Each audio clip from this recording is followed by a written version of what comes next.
לאבטר האנג יש בן שגורש, כשף אוויר נוסף שכולנו מכירים. התיאוריה שזעיר הוא הבן של האנג כנראה תשמע לכם מגוחכת. היא בהחלט מוזרה, אבל היום נדבר על הוכחות שלא דמו בשום מקום, וזה בהחלט יגרום לכם לחשוב אחרת. מה קורה גובלינים? וטוב שחזרתם לערוץ שלנו. גובליניק כאן אומר, והיום נדבר על התיאוריה הפולרית שזעיר הוא הבן של האנג. הצפו עד הסוף כי יכול להיות ממש מעניין. בואו נתחיל.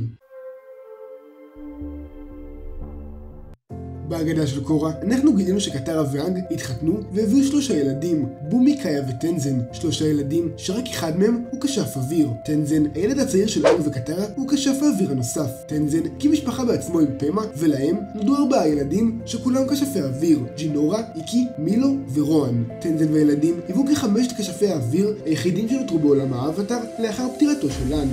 בסוף העונה השנייה בהגדה של קורה, המיזוג ההרמוני התקיים, וקורה השאירה את שערי הרוחות פתוחים, מה שגרם לאנשים לא כשפים לקבל את כשפות האוויר. אנשים רנדומליים פשוט קיבלו כשפות אוויר, וזה לא כל כך הוסבר למה דווקא הם. אבל מה אם כן? מה אם מתחת לאף שלנו, היוצרים והסדרה נתנו לנו 2 רמזים לכך שהאנשים שקיבלו כשפות אוויר לא בהכרח היו רנדומליים, ובעצם היה להם קשר לאלמנט עוד מלפני. הרי הם קיבלו כשפות אוויר בגלל פרץ האנרגיה הרוחנית שעברה בעולם, וגם בשל העובדה שהמיזוג ההרמוני יצר באמת הרמוניה מחדש והחזיר את כשפות האוויר לעולם. הרבה אנשים קיבלו את הכשפות, אבל ישנם 2 דמויות שקיבלו את הכשפות, והם גם 2 רמזים שדיברתי עליהם מקודם. אני מדבר על בומי ועל זעיר.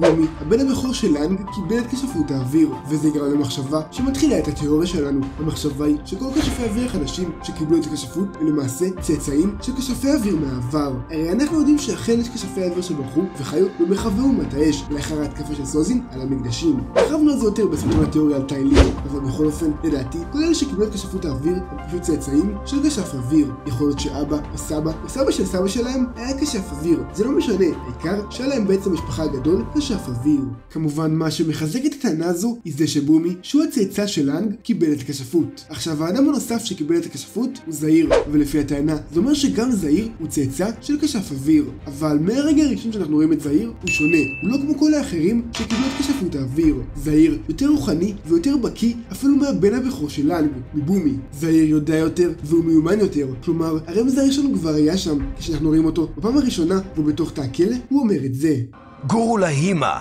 חי לפני 4,000 שנה במקדש האוויר הצפוני. אומרים שהוא פיצח את סוד כוח הכבידה. אבל למה שיהיה לו בכלל אכפת מאיזה נזיר זקן שהצליח לעוף, אם הוא בכלל לא קשור לעומת האוויר? מה זה מעניין אותו? ויותר מזה, איך הוא יודע את זה? או ממי הוא שמע את זה? בהמשך, זעיר בורח מהכלא, והסצנה שם מוכיחה לנו אפילו יותר. זה לא הפעם הראשונה שלו עם הכשפות. אין שום סיכוי, הוא טוב מדי, הוא מכיר מהלכים ואת תזוזות הידיים והגוף. זה בלתי אפשרי שהוא למד ואימן את עצמו בתוך תא הכלא בטווח של מספר שבועות מאז המיזוג ההרמוני. גם אם זה תא קטן ואין מקום, וגם אם הוא המקשף אוויר, אחד מהשומרים היה שם לב. וזה מוביל אותנו לתחילת רעיון התיאוריה, לרעיון שזעיר היה כשף אוויר לפני. איך אתם שואלים? ובכן, התשובה היא שזעיר היה למעשה הבן של האנג. הנה סיפור התיאוריה. אז לפני בומי, קאיה וטנזן, לאנג וקטרה היה למעשה ילד ראשון, ילד בכור, תינוק קטן שנולד להם והוסתר משאר העולם. למה? כי התינוק הזה היה כשף אוויר. כשף אוויר נוסף חדש לאחר יותר מ110 שנים. בגלל כל הרגישות שבנושא, האנג לא היה מוכן להסתכן, לכן הוא הסכים עם קטרה שהשניים יגדלו את התינוק הרחק מכולם. התינוק הזה הוא זעיר, ולאחר שגדל קצת, האנג יצא איתו לעשות מסעות במקדשים ובמקומות בעולם, בדיוק כמו שעשה עם טנזן. מזכיר לי את כל החופשות הנהדרות עם אבא כשהיינו קטנים. נדמה לי שהזיכרון שלך קצת חלוד. בומי ואני לא היינו בחופשות הנהדרות האלה. זה תמיד היה רק אתה ואבא. בעקבות המסעות האלו, זעיר למד על ההיסטוריה של נוודי האוויר, ולמד מהאנג מיונות וטכניקות של הכשפות. האנג רצה ללמד אותו הכל, כי הוא זה שימשיך את השושלת והתחיל עידן חדש, עידן שבו כשפי האוויר הם חלק בעולם. ובדיוק כמו טנזן, על זעיר היה הרבה לחץ שילמד וידע הכל כמו שצריך. עכשיו, בדרך כלל, שההורים שלכם דוחפים אתכם יותר מדי באופן קיצוני ללמוד משהו, יכול לתת מהדבר הזה 2 תוצאות. או שממש תשנאו את זה, או שתהפכו להיות אובססיביים לנושא. במקרה של זעיר, האופציה השנייה קרתה. זעיר נהיה אובססיבי לדבר, הוא קרא יותר מדי ספרים, נכנס לעומק וממש להיסטוריה של האלמנט, למד טכניקות אפלות שאפילו אבא שלו האנג לא מכיר או לא משתמש, וממש אימץ לעצמו מנטור, גורו שהוא היה לומד עליו הכל, גורו לאמא. זה גם מה שיצר את הצעד האנרכיסטי שלו, שבהמשך בהגדה של קורה אנחנו רואים שזעיר מאמין שלעולם עדיף להיות לא מנהיגים ומלכים, אבל זה יותר בהמשך. בואו נחזור טיפה אחורה. אז אנחנו יודעים שמי שהקים את הלוטוס האדום היה אדם בשם ג'או באו, שהוא למעשה היה גם חבר בלוטוס הלבן לפני. אז אדם גדול ששמו ז'אי באו פרש מהלוטוס הלבן והקים ארגון חדש. חוזרים לסיפור, וזעיר כבר נער מתבגר.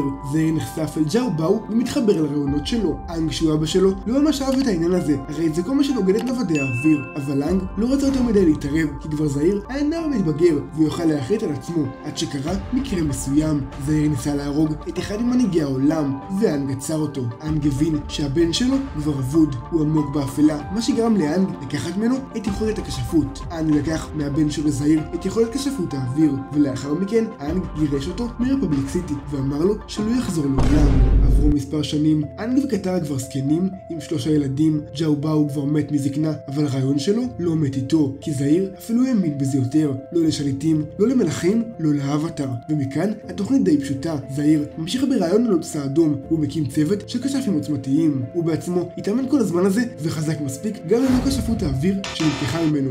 זעיר מחכה לרגע שאבא שלו אנג ימות. כך אבטר חדש יגיע וזעיר יוכל לחסל אותו או ללמד אותו את הדרך של הלוטוס האדום. אתם כבר מכירים את הסיפור וההמשך, אבל מה שמיוחד בתיאוריה היא שחוזרים לנקודה שבה התחלנו והכל מתחבר. צאצאים של נוודי האוויר קיבלו כשפות בגלל המיזוג ההרמוני, ולכן זעיר הוא אחד מהם, הוא הבן של אנג. זעיר מקבל את הכשפות כשהוא בכלא, ולפי התיאוריה אנחנו מבינים למה הוא ישר שולט בכשפות. ברצינות, הוא נלחם נגד טנזן כשטנזן מאסטר בכשפות אוויר, וזעיר כמעט השתווה עליו באחד על אחד. קחו לדוגמה גם את בומי, הבן הבכור של אנג לפי הקנון, ולא לקח הרבה זמן להבין את הכשפות, וגם אחרי שלמד מטנזן והתאמן הוא עדיין לא משתווה לזעיר. לכן עד כמה שזה מסובך אני לא שולל את התיאוריה הזו. זה גם מסביר לנו למה אנג היה אבא פחות טוב לבומי וקאיה. אנג היה שבור מהאובדן של זעיר ומזה שהבן שלו נהפך למה שאנג שונא, וכשטנזן נולד כשף אוויר נוסף סוף סוף הגיע, וגם איתו אנג עשה את המסעות והכל, אבל איתו הוא ידע לא ללחוץ יותר מדי כדי שלא יקרה לו מה שקרה עם זעיר. עכשיו לתיאוריה הזו יש גם גרסה נוספת וטיפה שונה,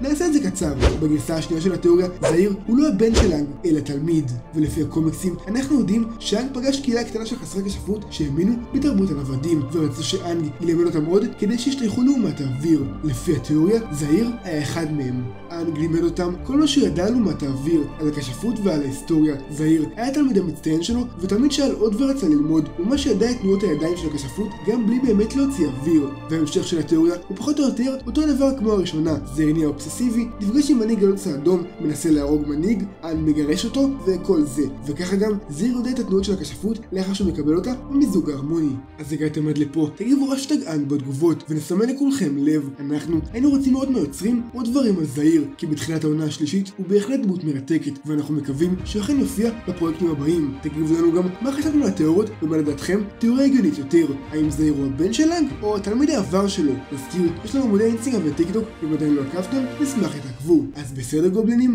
אני הייתי עומר וזה הסרטון של היום, מקווה שנהנתם. תכתבו בתגובות למטה האם הייתם רוצים לראות עוד סרטון לתיאוריות, וכמובן אם אהבתם תעשו לייק, ואם ממש אהבתם תעשו סאב. אם אתם רוצים להתעדכן על כל סרטון חדש שעולה בערוץ פשוט לחצו על הפעמון, ואנחנו נתראה בסרטון הבא.